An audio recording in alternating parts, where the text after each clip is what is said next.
Hello, what is going on, everyone? This is Nate the Great coming to you live from the All Sports All Plays Network. This is the ASAP Wrestling Hour, and I'm here today going solo. Ray Cruz, unfortunately, was not able to make it, so I'm going here live solo today. Going through and covering all the Raw matches, and then going through covering all the Friday Night SmackDown matches and the news regarding Friday Night SmackDown, Raw, and Money in the Bank as we come up towards Sunday. First match of the night for Monday Night Raw was Bobby Lashley versus Xavier Woods. And the winner of that match was Xavier Woods by roll-up. And, to be honest, I didn't like that ending. If I had to be perfectly honest, I did not like that ending. I hated that ending. Only because it looked like Bobby Lashley was dominating throughout that entire match. And then it came out of nowhere. To be honest, it's not something that I buy. Now, what I did like is towards the ending, we see a complete turn on Bobby Lashley's character, where we saw him be more of this engaged, party type, with champagne, with he still has MVP, but basically MVP, quote unquote, from Xavier Woods, and is basically losing all the attention, not losing all the attention, but he has his mind focused on other things, according to Bobby Lashley and Xavier Woods. So really towards the ending, I loved it. And that's, to be perfectly honest, probably second best part of Monday Night Raw. Didn't like the ending with the roll-up, but I loved the ending of the show. Next matchup is a Fatal 4-Way. Alexa Bliss versus Nikki Cross versus Asuka versus Naomi. And the winner of the... Sorry, I don't have an answer for that. The winner of the Fatal 4-Way is Nikki Cross. I found that to be weird with Bliss's character. Before the match happened, Alexa Bliss had Doudrop as a special guest. And radio from Spotify. Hold on real quick.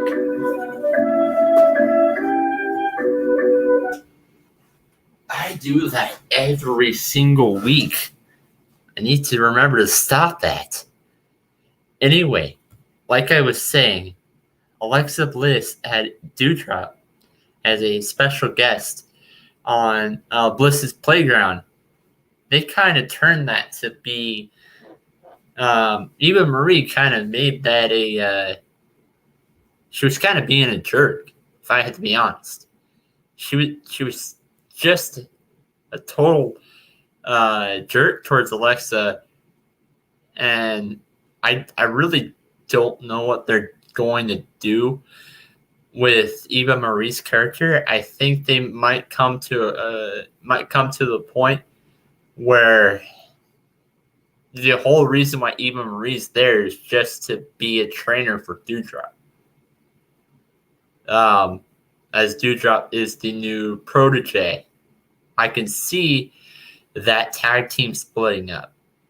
If I I could see that tag team splitting up. Maybe they start building towards that. Except that Doudrop is little afraid to speak up. So I don't think it's going to be soon, but I think it might be within this next couple of months with SummerSlam going on around. I see that being a storyline.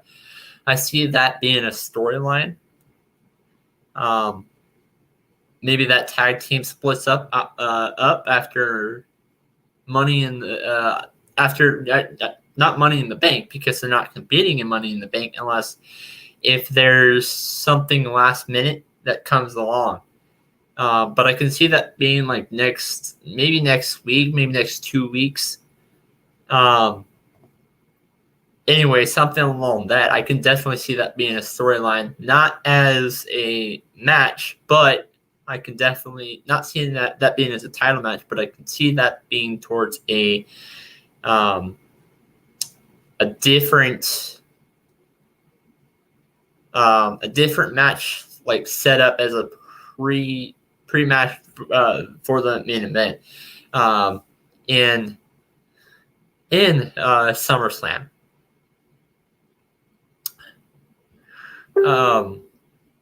Up next after that, we have oh, wait, I forgot to mention something.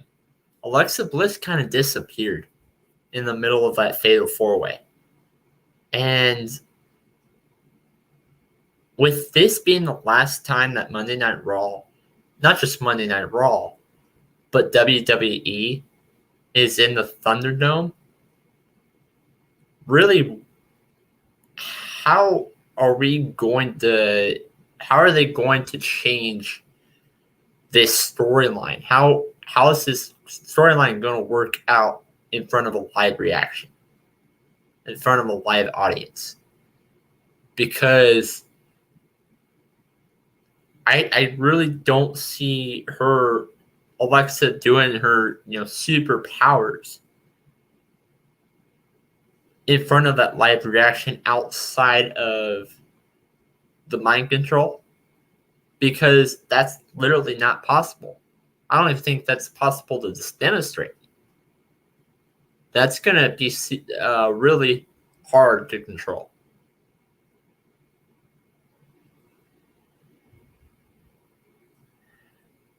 The winner of that match, like I said earlier, was Nikki Cross. Now, there really wasn't much to talk about on Asuka and Naomi, but Nikki Cross basically rebounded from her loss last week in the 8-man tag team match when Alexa Bliss, Nikki Cross, Asuka, and Naomi were against Nia Jax, Shayna Baszler, Doudrop, and Eva Marie. Now, I thought that one of the matches for Monday Night Raw tonight was maybe a Shayna Baszler, maybe a Nia Jax. Somebody goes up against Eva Marie, really because of the ending. Now, they might eventually do that, but I thought that this was going to be something that goes along this week.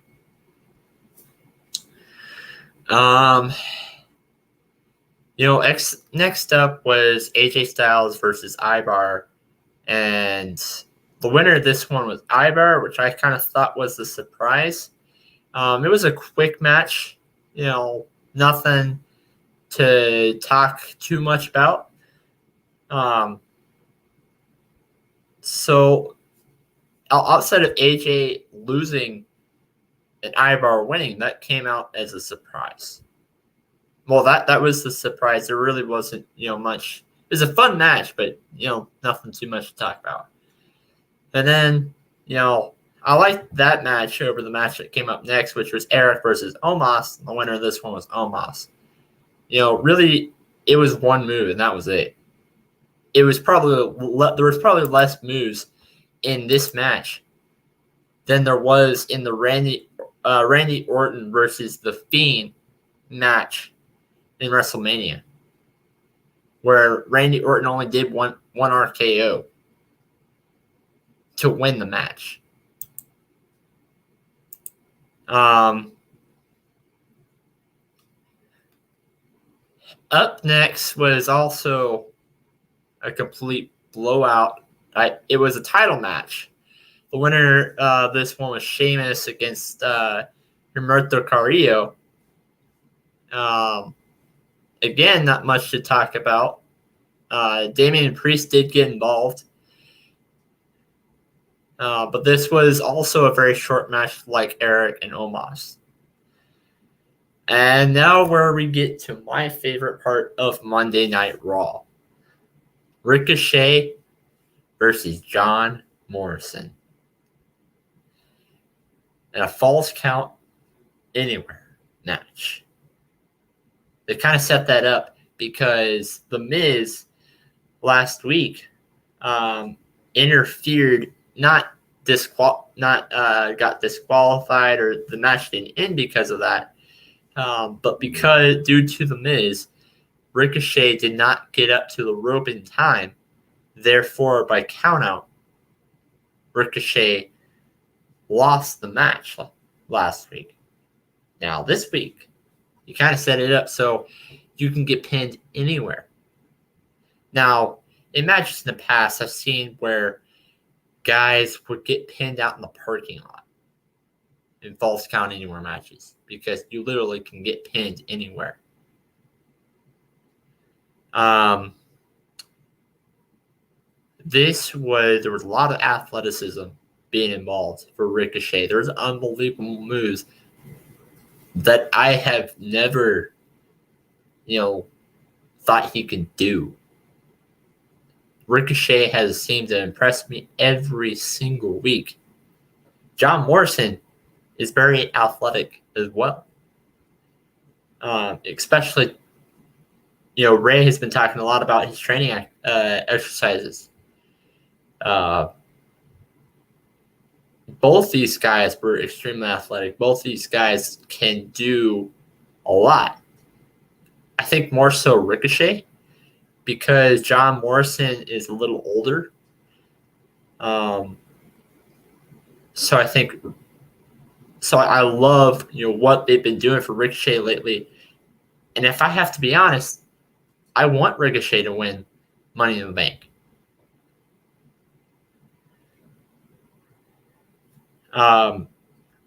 Rhea Ripley, next match, the last match of Friday Night SmackDown is actually what I'm going to be covering next. This match was Rhea Ripley versus Natalya, and the winner of this match was Rhea Ripley. This one was also exciting. I love what they're doing with Rhea Ripley's character. Especially being more of a copycat versus of Charlotte Flair. I love the storyline. I love why Charlotte Flair, even though that I feel like she's put in the title opportunities way too much. I love why I like the idea. I like why they did it this time. The winner of this one was Rhea Ripley. It was basically the one of the two defending champions, one of the two title holders for tag team titles against Rhea Ripley, who's the women's tag team holder. And I thought that this match was going to go a lot longer than it did.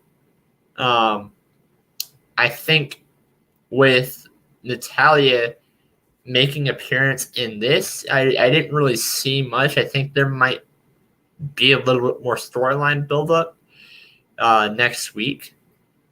But I think with Natalya making that appearance, it shows that they really cut a lot of people. again, when we get to it, when we get to actually the next match to talk about, I don't like the fact that they cut Aleister Black. I've said this on this show way too many times, but I'm covering it again. I don't like the fact that they cut Aleister Black. Actually, let's go to that. King Nakamura versus Baron Corbin. And the winner of this one was King Nakamura. Baron Corbin did not get that Money in the Bank opportunity. I'm starting to like his old gimmick of the King Corbin gimmick more than I like what they're doing with him now. The Corbin smile stuff is stupid.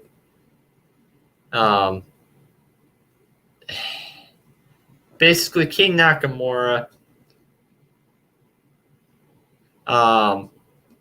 King Nakamura basically won, and Baron Corbin has been losing everything from his crown to his car to pretty much everything. He lost millions of dollars according to the storyline.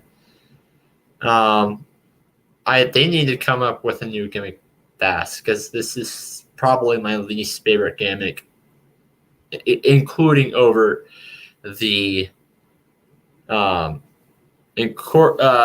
the table gimmick for Roman Reigns, which that's really going to be the last part that I talk about later today. And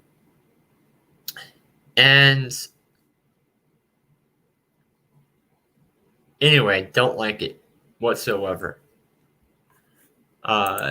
Don't see any comments in the comment section. If those of you that are watching the show, let me know what you think about any of these matches I mentioned so far, any of the matches on Monday Night Raw. Thoughts on Baron Corbin versus King Nakamura. Let me know what you think.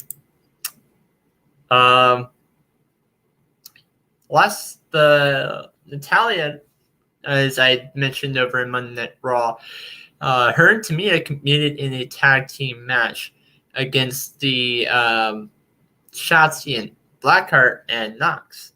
And the winner of this one was Shotzi and Nox. It's a complete upset. They made their debut into WWE. Well, I mean, they did make tag team appearances and they were dominant in NXT, but this is their first time either competing in Friday Night SmackDown or in Monday Night Raw. They basically just wanted to call Natalya and Tamina out. I feel like there's going to be more between these two tag teams in the future. I could definitely see, hey, maybe Shotzi and Nox wins this match. Maybe they can go for the titles, especially since Natalya is one of the people that are competing in the Money in the Bank.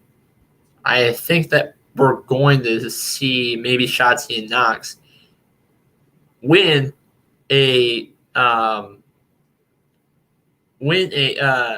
their tag team titles over Natalya and Tamina.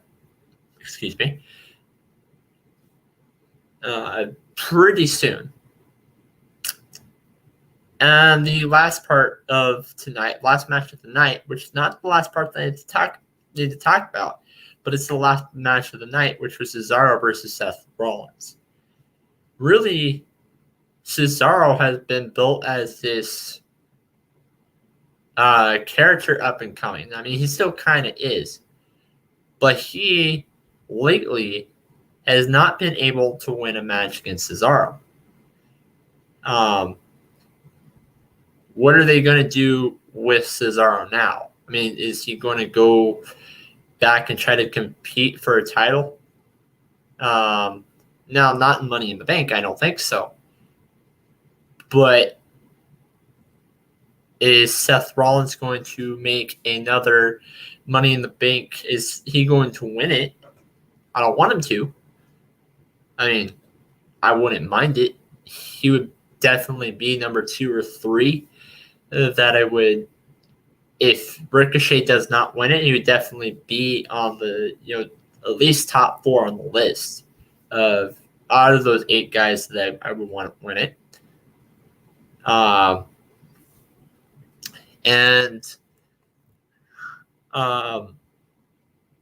Anyway, this is a lot. There's just a lot of questions with this rivalry. When does it end? First off,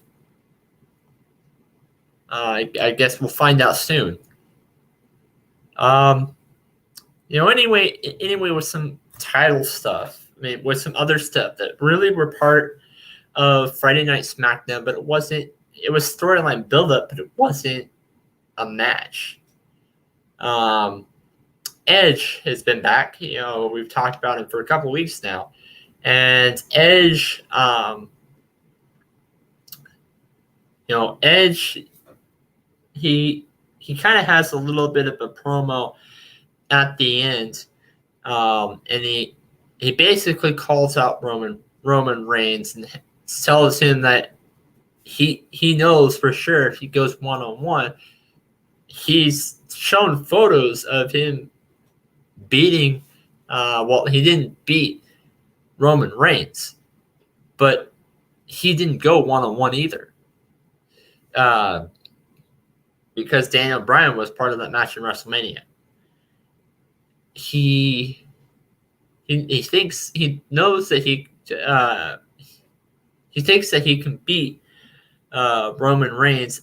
I love what they're doing with this storyline now, because with this rivalry going up head of the table stuff, I don't like the gimmick, but I like this head to head kind of stuff with the Mysterios and Edge versus Roman Reigns and the Usos. I can see there be a point where there be a 6-man tag team match. Edge and the Mysterios versus Usos and Roman Reigns. I definitely see that in the near future. If not, probably not next week though, because they're focused more on Money in the Bank. There's 7 people on the women's side that are going to be competing, which I'll talk about that in a little bit. Which this next Friday Night SmackDown, I think that really is where we get to find out who that 7th person is. Is it going to be Tamina? Natalya is competing in that match as I mentioned earlier. Could it be Tamina? Could it be Shotzi? Could it be? I don't think Shotzi and Nox, because they just made their debut. But I can also see, maybe they bring a wrestler back who hasn't been competing in a while. I can see it. If I had to make a guess, they have Alexa Bliss in this. They have Nikki Cross. Why don't they just add Sasha Banks? And that way, that's the Money in the Bank is where this storyline builds up between the between Alexa Bliss, between Nikki Cross, and between and have Sasha Banks being like a manager. And maybe you can integrate the Fiend into this. Who knows? Anyway, that's all I have to say. This has been Nate the Great. And it's been Nate the Great signing out. See you next week.